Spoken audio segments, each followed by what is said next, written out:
George Wilson was 72 years old and had worn the same plaid shirt for 20 years. That Tuesday morning, he walked into the most luxurious BMW dealership in downtown Chicago wearing his worn straw hat and dirt-stained work boots, trying to buy a car for his granddaughter who was graduating college. The salesman looked at him with disgust, laughing behind his back and whispering that an old, smelly farmer had no place in such an elegant establishment. Sales manager Marcus Thompson treated him like a beggar, telling him to go to the used car lot down the street. But what nobody knew was that George owned 2,000 acres in the heart of Illinois, had investments worth $50 million, and was about to buy not just a car, but the entire dealership. The revenge of a humble man against arrogance and classism was about to become the most expensive lesson those salesmen would ever receive. George Wilson parked his old 1995 Ford pickup in front of the gleaming BMW dealership on Michigan Avenue in downtown Chicago. At 72, with his back slightly bent from decades of farm work, he climbed out of the truck with the slow but determined movements of someone who had always worked with his hands. He wore his daily uniform, a faded blue and red plaid shirt, worn thin from work and washing, green corduroy pants worn at the knees, brown leather boots stained with dirt and mud. On his head, he wore the straw hat he never took off, not even in church, and in his pocket was a cotton handkerchief he used to wipe his brow after hard work in the fields. George didn't look like the wealthy man he had become over the years. Born into a family of farm laborers in rural Illinois, he had started working the land at 14 when oxen were still used for plowing. Over the years he had bought field after field, investing every cent earned, until he owned 2,000 acres of the most fertile land in Illinois. But appearances were deceiving. George lived in the same farmhouse where he was born, drove the same pickup for 20 years, and dressed as he always had. He had never needed to flaunt his wealth. He used money to buy more land, invest in government bonds, and put something aside for his grandchildren. That day, he had come to the dealership for a special reason. His granddaughter, Emma, daughter of his son, who had died in an accident 10 years earlier, was about to graduate from Northwestern University with a medical degree. George wanted to give her a new car, something safe and reliable to start her career. When he opened the glass door of the dealership, a blast of air conditioning hit him. The environment was luxurious. Polished marble floors, gleaming cars under LED lights, salesmen in elegant suits talking with well-dressed customers. George suddenly felt out of place, but didn't let himself be intimidated. He approached the reception desk, where a young blonde woman in a black suit was organizing brochures. When she looked up and saw him, her professional smile immediately disappeared. The receptionist looked George up and down with poorly concealed disgust. The dirty shoes, worn clothes, the smell of earth and hay he gave off. She discreetly covered her nose with her hand and stepped back slightly. Without saying a word, she picked up the internal phone and called security. George heard her whispered words. "There's a strange guy here at the front. I don't know if he's a customer or a homeless person." Two salesmen who were talking near a BMW 7 Series began snickering when they saw George. Marcus Thompson, the sales manager, a man in his 40s with an impeccable appearance, approached looking annoyed. Marcus looked at George with obvious irritation.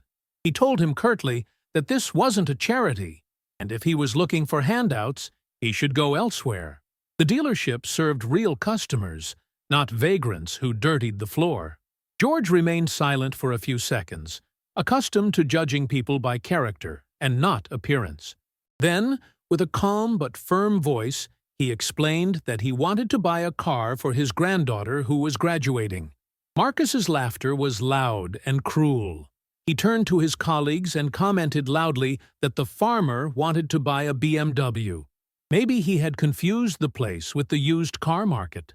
Other salesmen approached, attracted by the scene.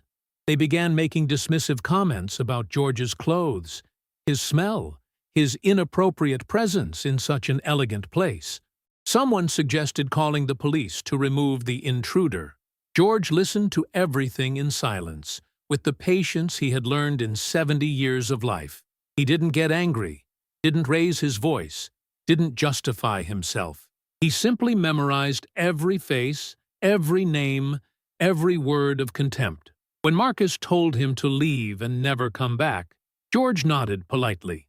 He headed toward the exit with the same dignity with which he had entered, while behind him the laughter and comments continued. But before leaving, he turned one last time. He looked Marcus straight in the eyes and said something no one took seriously. "We'll see each other again very soon, Mr. Thompson." That phrase, spoken with an enigmatic smile, would remain etched in Marcus's mind for the following days. He didn't imagine he was about to begin the most shocking week of his career. George returned to his pickup calmly, but inside him, something had changed. In 70 years of life, he had never suffered such gratuitous and public humiliation. Not for himself, he was used to prejudices about his appearance, but for the principle. No one should be treated that way, regardless of the clothes they wear or the money they have. During the drive back to his farm in rural Illinois, George began to reflect. He wasn't a vengeful man by nature, but he deeply believed in justice. He had always taught his grandchildren that actions have consequences, and that arrogance must always be punished. Arriving home, instead of going to the fields as he did every day, he headed to his study. It was a small, Spartan room, with a worn wooden desk, an old leather armchair, and some shelves full of documents. But on that desk was something that would have surprised anyone: a modern computer and a fast internet connection. George, despite appearances, was much more modern than he seemed. He had learned to use the computer to manage his investments and follow financial markets. He subscribed to several online economic publications and even had an account with a Swiss investment bank. He opened the computer and began searching for information about the BMW dealership on Michigan Avenue. He discovered it was called Prestige Motors and was owned by a Chicago holding company. He found the financial statements from recent years, the names of executives, the financial situation. What he discovered interested him greatly. The dealership was going through a difficult period. Revenues had been declining for 3 years. They had accumulated significant debts with BMW headquarters, and the holding company was looking for a buyer. George smiled. His fortune wasn't just due to farm work. Over the years, he had shown exceptional flair for investments. He had bought land when it was cheap, and now it was worth a fortune. He had invested in agricultural company stocks that had then taken off. He had even financed some tech startups that had proven very profitable. His wealth amounted to about $50 million, distributed among land, investments, and cash in the bank. For a man who still lived in the house where he was born and drove a 20-year-old pickup, it was an astronomical figure. George called his financial advisor, Dr. Stephen Martinez, one of the best accountants in Chicago. He asked him to get maximum information about Prestige Motors and the holding company that owned it. 2 days later, Martinez called him with a detailed report. The situation was even worse than George had imagined. The dealership had lost $2 million in the last 2 years, owed BMW $3.5 million for unsold cars, and had liquidity problems that were leading it toward bankruptcy. The holding company was willing to sell for $8 million, a figure that included the brand, location, and debt balance. It was a bargain, considering that the dealership, if well managed, could be worth at least $15 million. George asked Martinez to prepare a purchase offer, but with some particular conditions. He wanted the purchase to remain secret until the moment of signing, and he wanted to keep all current employees for at least 6 months, except sales manager Marcus Thompson. Martinez, accustomed to his richest clients' eccentricities, asked no questions. He simply prepared the necessary documentation and discreetly contacted the sellers. Meanwhile, George continued his normal life. He got up at dawn, checked the fields, talked with his farm workers, had lunch with the usual soup prepared by the housekeeper. But every evening he returned to his study and planned in detail what would happen. He didn't just want to buy the dealership. He wanted to give an unforgettable lesson to those who thought they could humiliate him because of his appearance. He wanted to prove that respect is earned through actions, not elegant clothes. A week after his visit to the dealership, George received the phone call he was waiting for. The owners of Prestige Motors accepted his offer. The purchase could be finalized within 3 days. George smiled, looking out the window at his wheat fields swaying in the wind. Soon Marcus Thompson and his colleagues would discover who that humble farmer they had treated like a beggar really was. The best revenge is always served cold, and George had had all the time to prepare it perfectly. The following Monday morning, George appeared at the dealership accompanied by Dr. Martinez, his financial advisor. This time he wore a dignified suit and carried a briefcase full of legal documents. They entered confidently while the salesman watched them from the windows. The receptionist recognized George, but seemed confused by his presence alongside a clearly important man. Marcus Thompson came out of his office recognizing the farmer from the week before, when Martinez stepped forward introducing himself as the legal representative of Prestige Motors' new owner. The silence that followed was deafening. Martinez pulled out the ownership documents announcing that George Wilson was now the sole owner of the dealership. Marcus paled in disbelief, while other salesmen whispered comments of amazement. George spoke with a calm but firm voice, reminding Marcus of the contemptuous words used the week before. There had been no misunderstanding. He had been treated badly only because of his appearance, judged by his clothes, and not as a person. He then addressed all the employees, explaining that he had bought the dealership to teach an important lesson. Respect is based on values, not appearance. Everyone would keep their jobs, except Marcus Thompson, fired for inappropriate behavior. Marcus protested furiously, but Martinez showed him the contract that allowed the new ownership to reorganize personnel. While gathering his things, Marcus threatened that a farmer couldn't manage a luxury dealership. George smiled calmly, responding that he had managed investments for 50 years. When Marcus left slamming the door, George announced to the remaining employees that the dealership would reopen with new rules. Every customer deserves respect, whether a CEO in Armani or a farmer in work clothes. In the following days, news of Prestige Motors' acquisition by George Wilson spread throughout Chicago. Local business newspapers published articles about the billionaire farmer who had bought a BMW dealership to teach a lesson in humility. George didn't seek publicity, but didn't avoid it either. Enjoying the story? Give it a little like, and don't forget to subscribe. Now then, let's carry on. He gave an interview to the Chicago Tribune where he explained his philosophy. True success isn't measured by the clothes you wear, but by the respect you show others. The story went viral on social networks. Videos of his speech to employees circulated on TikTok and Facebook, accompanied by comments from people sharing their own experiences of discrimination based on appearance. But George didn't let it go to his head. After settling legal and administrative matters, he returned to his daily routine. He got up at dawn, checked the fields, and in the afternoon went to the dealership to supervise operations. The change at Prestige Motors was immediate and radical.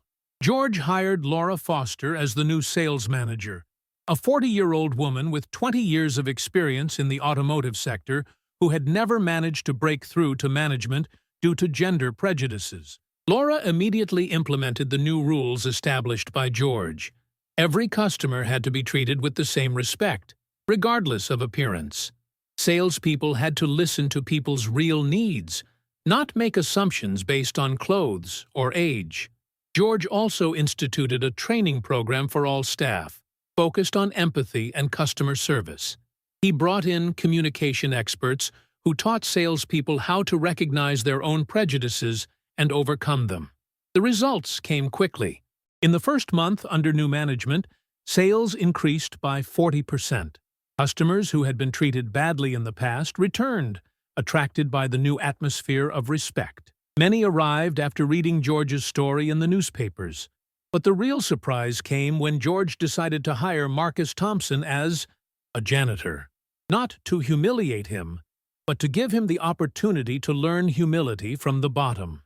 Marcus initially refused with pride, but after 2 months of unemployment and closed doors at all other dealerships his reputation had preceded him, he accepted the proposal.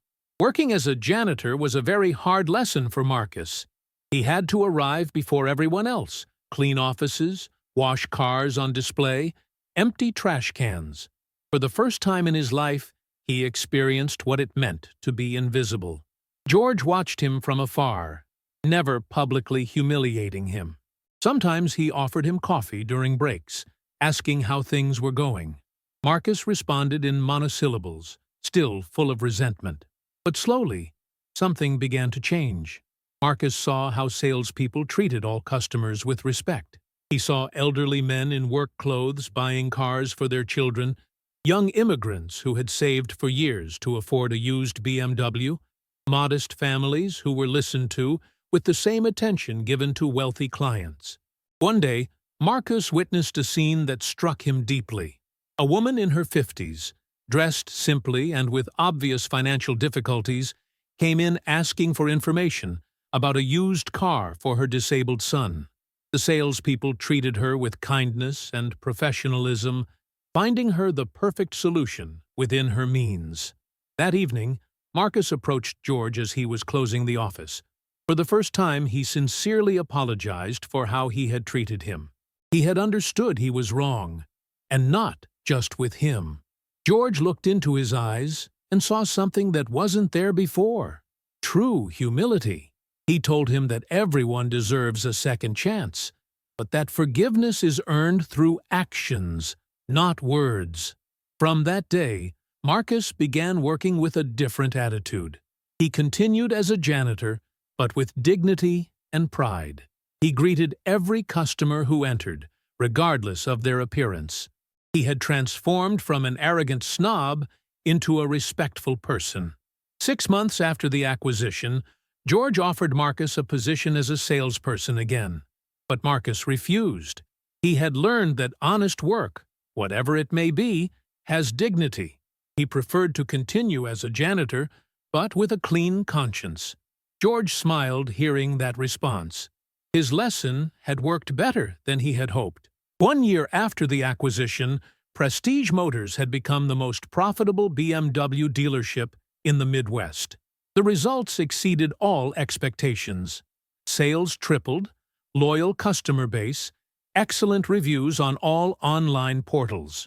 George had proven that respect for people is not only morally right, but also economically winning. Customers from all walks of life went to his dealership because they knew they would be treated with dignity. George's fame had spread beyond Chicago. Other dealerships began copying his management model based on empathy and respect. Business schools organized seminars on the Wilson philosophy as an example of innovative leadership. But for George, the greatest success was seeing how his employees had changed. Salespeople no longer looked at customers with a critical eye based on appearance. Laura Foster had become a respected and esteemed manager.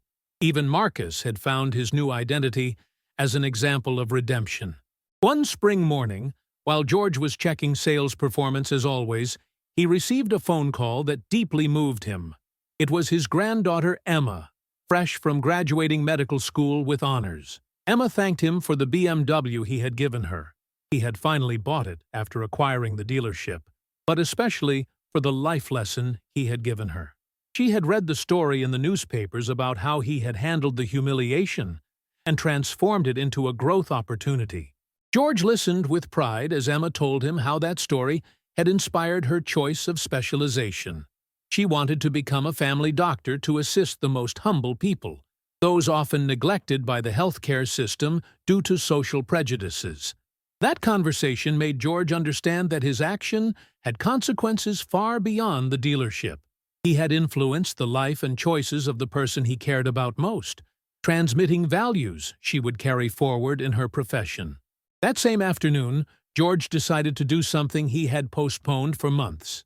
He went to Marcus's office and made him a proposal no one expected. He wanted Marcus to become the training manager for all BMW dealerships in the Midwest.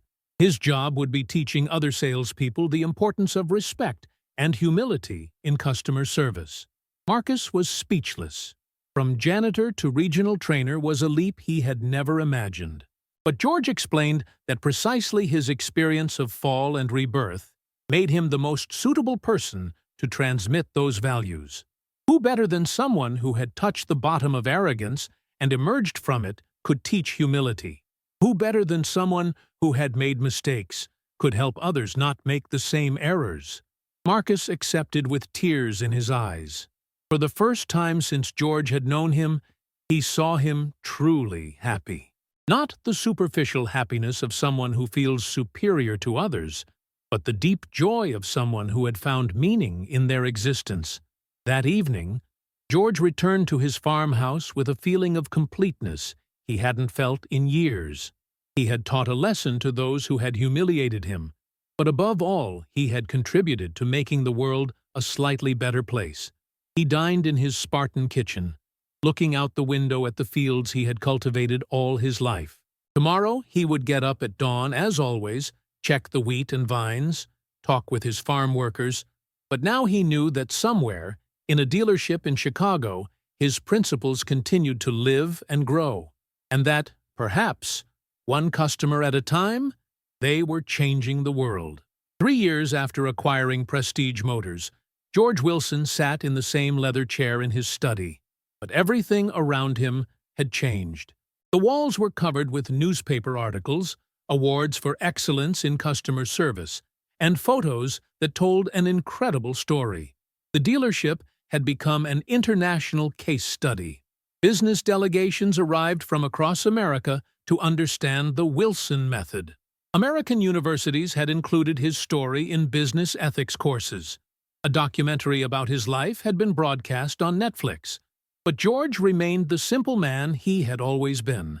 He continued to get up at dawn to check his fields, have lunch with soup and bread, drive the same 20-year-old pickup.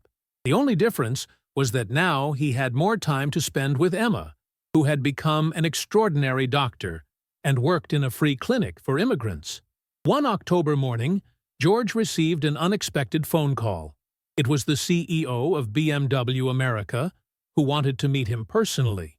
The automotive giant had been so impressed by Prestige Motors' results that they wanted to expand the Wilson method nationwide.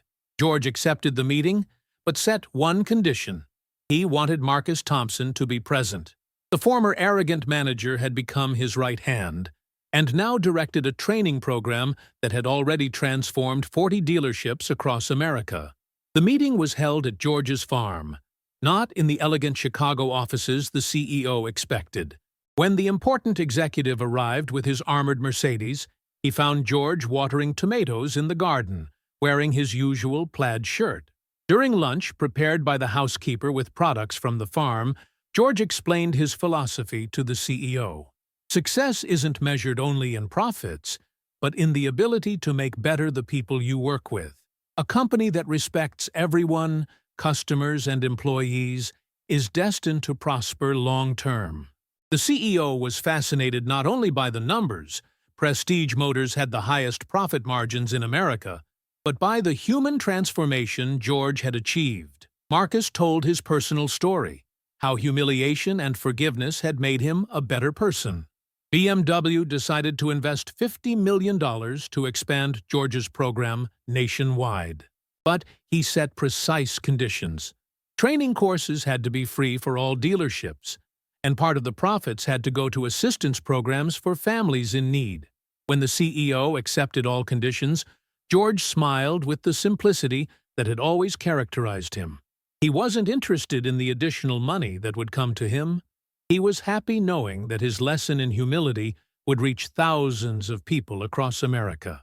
That evening, after the CEO left, George and Marcus sat on the farmhouse porch watching the sunset over the fields. They talked about the future. projects to expand their message, the lives they could change. Marcus confessed to George that 3 years earlier he never would have imagined he could be so happy.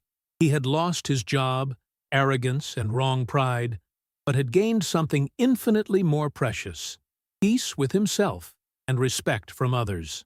George nodded wisely. He told him that true wealth doesn't lie in the money you accumulate, but in the people you manage to make better.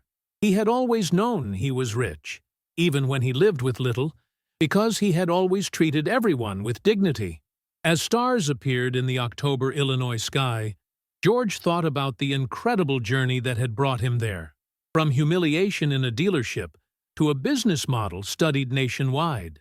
From a moment of anger to a revolution based on humility. The next morning, he would get up at dawn, as always, check the wheat ready for harvest, greet his farm workers by name. Then he would go to the dealership to see how work was progressing, always dressed in his plaid shirt and straw hat. Because George had learned the most important lesson of all: no matter how much success you achieve, never forget who you really are. And he was, and would always remain, a farmer who believed in the value of every person. His legacy wasn't the millions of dollars, the dealerships, or the awards received. It was having proven that a simple man, with right values and the courage to defend them, can change the world one person at a time. And every time a customer entered one of his dealerships and was treated with respect, regardless of their appearance, that lesson continued to live and grow. Like, if you believe respect doesn't depend on appearance. Comment which part of the story struck you most. Share to inspire those who have suffered discrimination based on looks. Subscribe for more stories of justice and social redemption. Sometimes those who seem to have less actually have more. Sometimes true humility wins over apparent arrogance. And sometimes the greatest lesson comes from someone you would never expect. Because a person's true value isn't seen in the clothes they wear, but in the respect they show others.